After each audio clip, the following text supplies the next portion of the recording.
कई लोगों की ना नींदें उड़ गई हैं। एक रिसर्च अभी बता रही थी कि 59% इंडियंस कह रहे हैं कि साहब 6 घंटे से कम सोते हैं और सिर्फ मोबाइल की वजह से नहीं, और भी मल्टीपल रीजन है।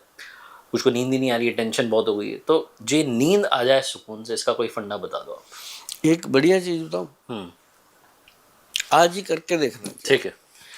चाहे आपको नींद आती है चाहे नहीं आती, मैं आपको बताता हूँ। सारे लोगों को मैंने बताया, मैं खुद भी करता हूँ। ठीक है। आप जब बिस्तर पे लेटते हो, आप सर रखते हो पिल्लो पे, ठीक है, रोज उस पे सर रख देते हो। कभी आपने सोचा कि पिल्लो क्या चीज है? क्या चीज है बताओ आप।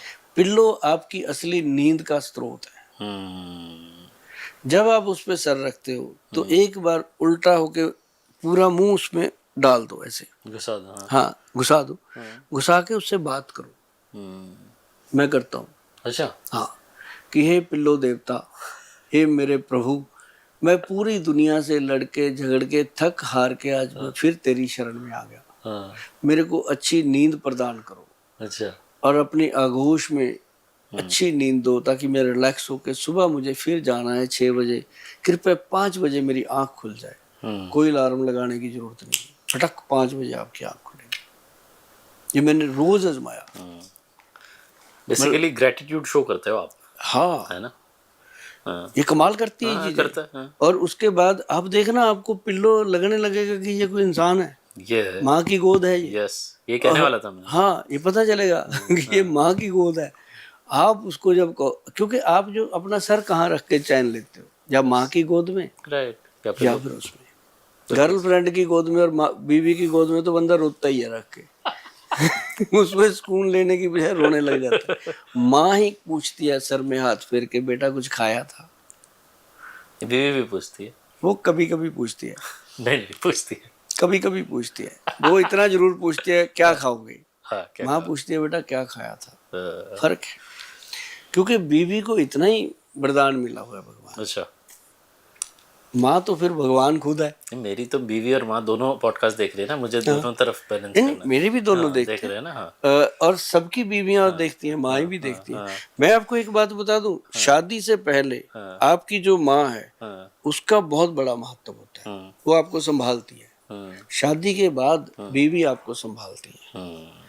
और ये 2 इंसान है जिंदगी में, इंसान के।